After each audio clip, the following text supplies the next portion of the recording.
welcome to Movies, Films, and Flicks. I am Mark Hoffmeyer, and joining me is Zenande Boetis. Hello. Or should I say woof? Woof. So I know this is awkward because you and I both run different canneries in Collinsport in Maine. So even though that we have, a rivalry with fishing, glad that we got together to talk about this movie, Dark Shadow. Like, it's pretty amazing. Like, two fishing empires joining together Absolutely. to talk.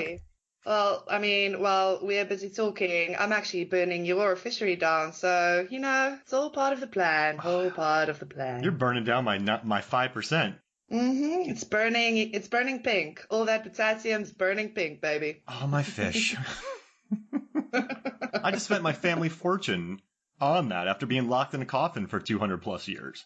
Yeah, that's what you get. I think you can just come back after... Don't be so dramatic, though. What, it's 196 years. Come on. Can't just come back and everything's all fine and well, honestly. I'm that vampire who uses hyperbole. That's all over the floor. No, it's not all over the floor. It's, just there. For me, I jump everything up. So dramatic. I gotta tell you, in this movie, Angelique, played by Eva Green, I feel so bad for her. It's just, okay, in the beginning of the film, right, we see her as a child, and she's born into a life of servitude. And so she serves the Collins, and then it seems like Barnabas just uses her for a plaything. And she's like, hey, I love you. And he's like, yeah, I can't tell you I love you. I don't know, whatever. I don't care. Pushes her to the side. And then, whatever, she gets pissed off, does a curse. He, let's see, who is it? Bella Heathcote, Victoria Winters, Josette Dupree, Dupress, she dies, he becomes a vampire, she locks him away, and then years later, she's popular in Collinsport, she has her beautiful red car, thriving industry, she's done some mischievous things, sure, murderous things, but she's doing great, she's built an empire, and it's just, okay, spoilers, but at the end, when Barnabas is like, hey, I could have loved you. I'm like, no, you didn't. You couldn't have loved her. You just blew her off. What's that line for? So I feel bad. I feel real, but also Eva Green is so awesome and she's having so much fun in this movie that maybe I felt for her more. But do you feel for Angelique or am I crazy? No, absolutely, especially in the beginning. But I think, she really plays the character well because you feel for because Barnabas, he's a player, man. Oh, my word. He's this rich boy that's taking everything and everyone for granted and, just getting his way with whoever. Manipulation is, a big thing in the movie as well. Both of their characters, they're just manipulating everyone to get their way. But, yeah, I'm would she have done that if she wasn't used to, because she basically started at the bottom. So she didn't really want to work her way to the top. She just fell for this boy hard. Mm-hmm. So yeah, it was, spurned by the rejection. And yeah, then the witch turned bad. That's the thing. Yeah, he messed with the wrong witch. Yeah. But yeah, she really goes on a power trip. So I think, I think at the beginning of the movie, you feel bad for her. Then it's whoa, Nelly, she's going for it. She's doing the whole girl boss thing hard. But then at the end, you again feel for her because, she just wants to love. And he's but you cannot. Oh, that last scene is always oh, shame. She gives her heart to him. Yeah, but then also... Yeah. Is he right? Can she not love? It's her idea of love. Because that's the thing. She's got an obsession thing happening, which that's not really love. Mm-hmm. It's a great line, too. It's not hate. It's obsession. Because if it was hate, she would have killed him. But she's obsessed with him. That's a good... Oh, devotion. Devotion, yes, the devotion. But yeah, totally obsessed. It's that whole thing of if she can't have him, no one can, and very dramatic. But yeah, also kind of sad at the end where, I love it when she at the end, in the third act before the big climatic battle scene, which is great, where she sees him kissing Vicky, and she starts breaking, her face starts cracking. That's so cool, but also so sad. It's like Mm-hmm. she's breaking. Shame. And of Shame. course, Burton turned her into a porcelain doll, almost, with like the I love doll-esque that. features. I love that all, like the special effects there at the end, and also I love because she kind of there's a death becomes her kind of vibe at the end. It's Mm-hmm. another movie that I also love, with it like the twisting neck and getting shot a hole through her body, and it's definitely a whole death becomes her thing, which is nice because there is a little bit of vanity there. So yeah, it was also pretty cool. I like that little.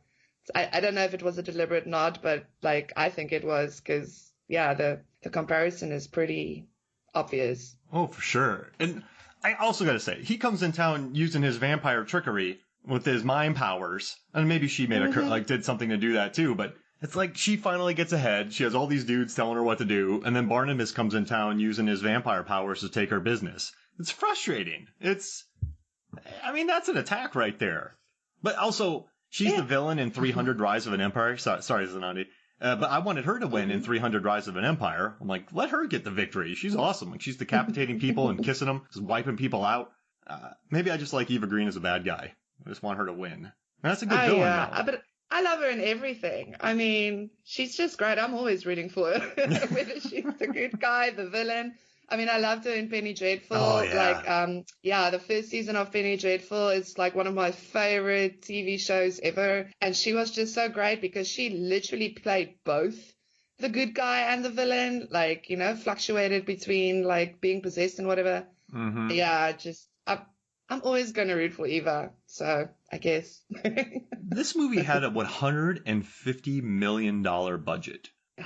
Now, I guess it makes sense because of the success of Alice and Charlie and the Chocolate Factory. These two were just spitting out successful movies, but that's wild that this movie cost 150. Like, where did it go? Yes, it's beautiful. This is one of, the production design by Rick Heinrichs.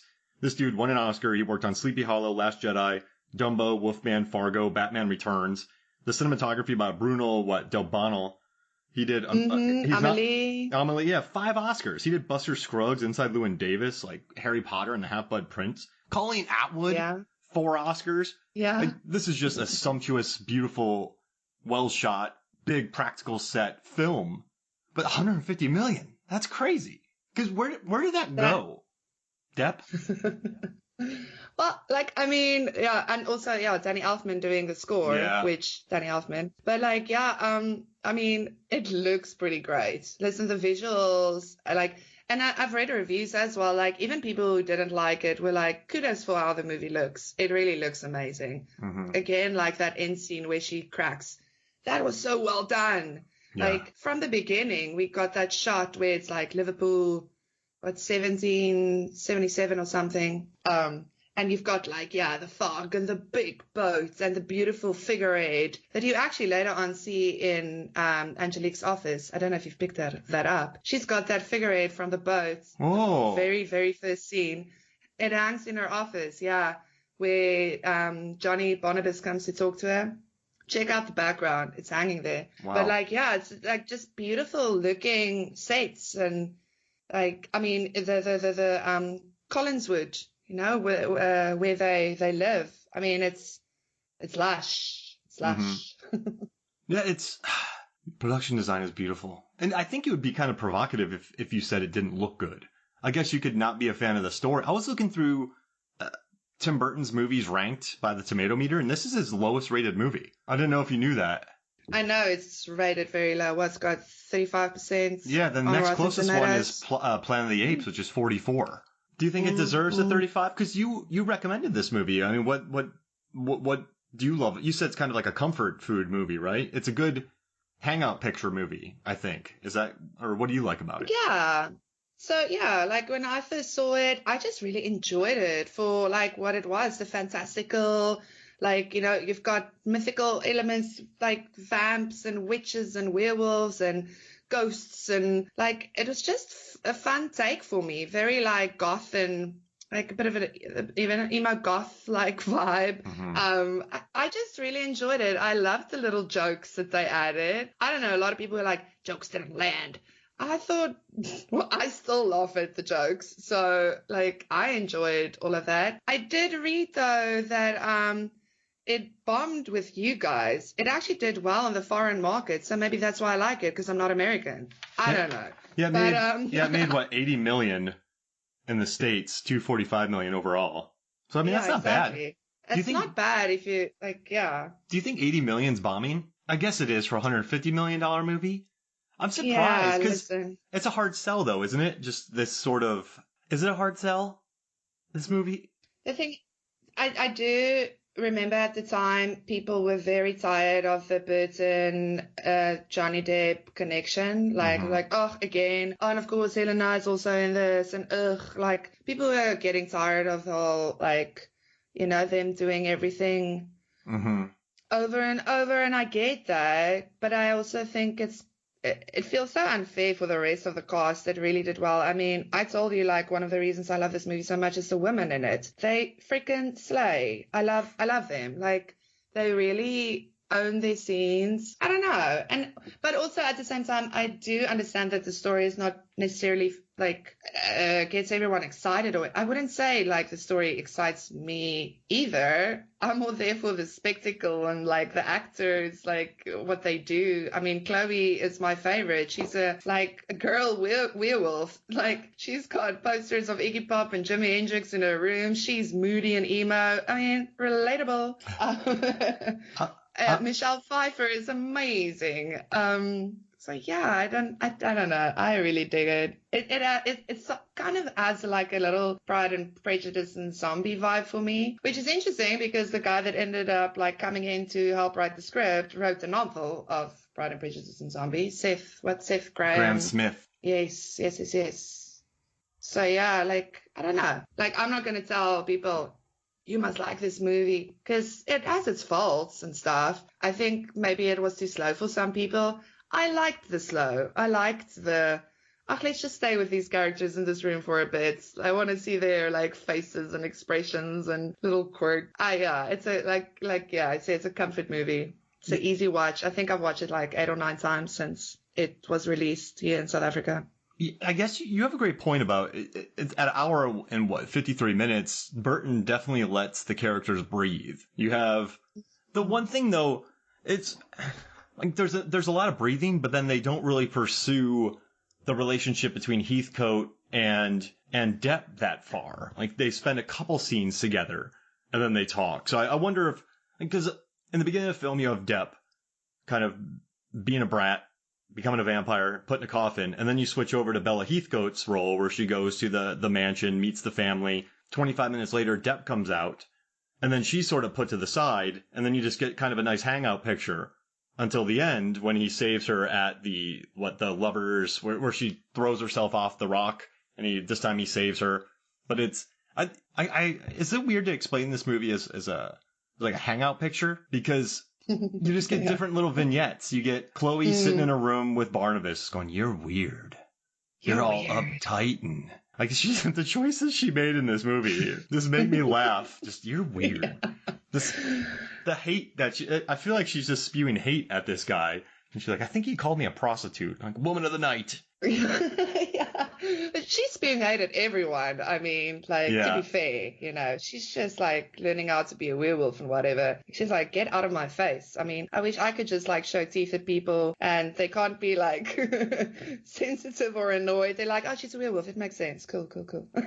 Yeah. And then you learn later on in a throwaway line that she got bit by a werewolf when she was a toddler. So so Jacqueline or Angelique paid a werewolf as a werewolf. So the werewolf has control. So when you turn into a werewolf, you're basically Zanandi, but a werewolf. So then the thing just goes and bites an infant and turns her into a werewolf? That's apparently how it works.